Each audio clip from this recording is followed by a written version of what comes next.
Hein, pendant ce temps-là, on va suivre le guide, hein, comme ça on se prépare déjà à les tailler. Oui. On va partir sur la Baïse, justement, parce que cette Baïse est navigable depuis bien longtemps. Elle a apporté richesse et confort ici à Nérac. Elle est navigable depuis le XIIIe siècle. Elle a été canalisée par le baron Haussmann en 1850 et c'est un véritable...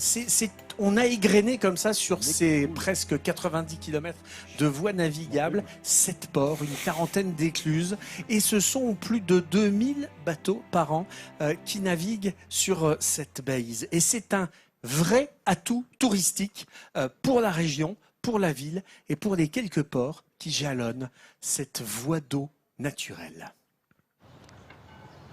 Au port fluvial de Buzet-sur-Béise, avec ses pancartes, le ton est donné.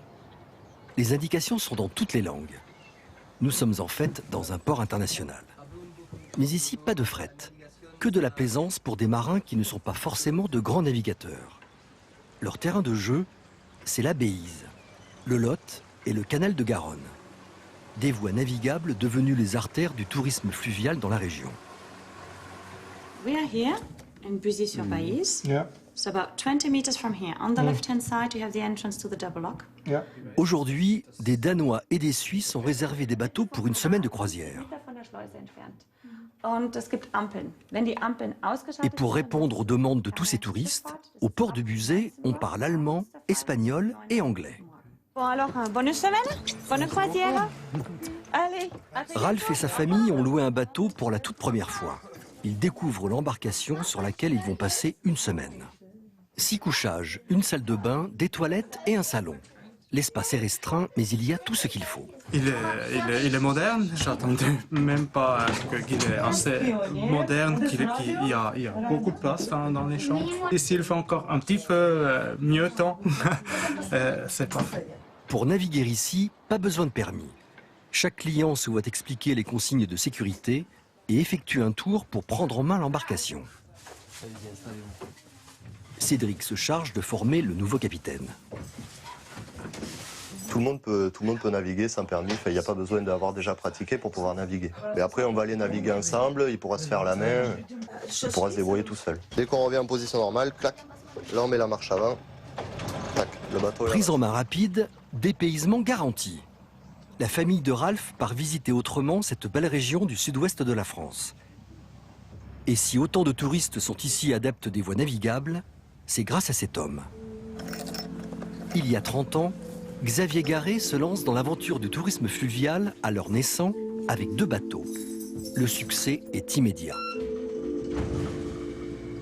Aujourd'hui, il en possède 60 sur 2 bases différentes. Cet homme a initié le tourisme fluvial sur la Béise, et pourtant ce n'est pas un navigateur. Oui, mon père a repris une ferme ici et décédé prématurément.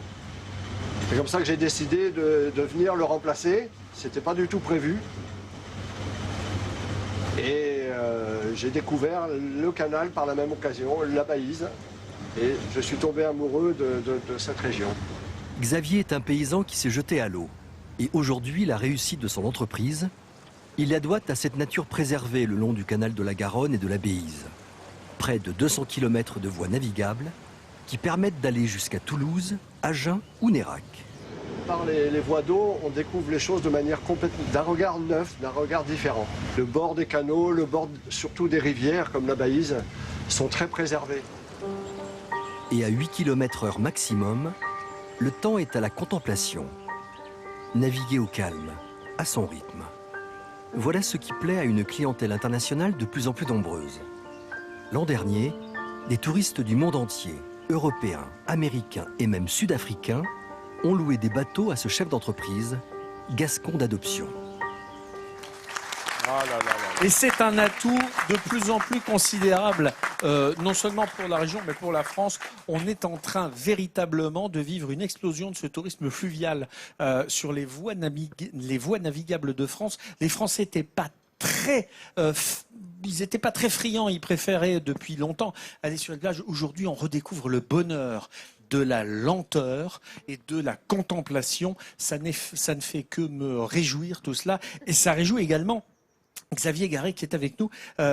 Xavier qui a un parcours particulier parce que vous étiez agriculteur dans Nord-Pas-de-Calais et puis vous êtes arrivé ici en 1982 et vous vous êtes dit tiens mais il y a forcément une richesse à exploiter.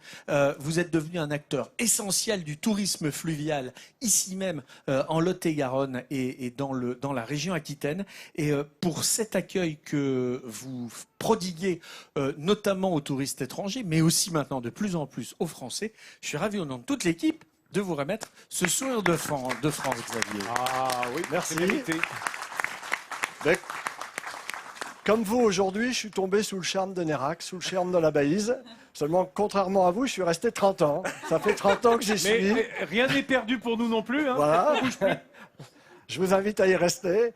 Et donc, je propose à mes clients, à tous les plaisanciers, comme vous avez un bateau là devant, à venir découvrir la région en bateau. Oui, et c'est un c'est beau peut-être moyen, une c'est des vrai. meilleures façons Exactement. de découvrir la région. Alors, Absolument. tu as fait, Jean-Sébastien, un peu l'éloge de la lenteur. Il n'y a pas que ça, hein, parce que sur ces bateaux, on peut mettre les vélos et puis on s'arrête un petit peu où on veut. Et avec les enfants, parce que c'est très familial, on va comme ça découvrir toutes les petites pépites, les petits trésors qu'il y a dans la région, à bicyclette et au fil de l'eau. C'est vraiment formidable. Tu as raison, je vous invite à découvrir la région à bord d'un bateau. Tourisme Alors, fluvial. Tu fais bien de parler des vélos parce que moi j'ai fait comme ça du tourisme fluvial quand j'étais petite. C'est vrai que c'est très très agréable. Nous, ce qui nous fascinait surtout les enfants, c'était au moment de passer les écluses. Alors les premières fois, c'est absolument fascinant. Au bout de quelques fois, on est content de récupérer les vélos et pendant que les parents gèrent les écluses, nous on part en balade parce que c'est long quand même. C'est bien vu, hein. Eh bien, moi, je pense à la poésie de ces eaux et du vin à la fois, et j'ai envie de déclamer. Comme je descendais des fleuves impassibles, je ne me sentis plus tiré par mes haleurs. Des peaux rouges criards les avaient pris pour cible, les ayant cloués nus au poteau de couleur. Le bateau ivre, parce que là, on va passer de l'eau au vin. Ah, d'accord. Bon, C'est une ah bon, jolie cuisine transition. d'abord. Très bien, ok. Je crois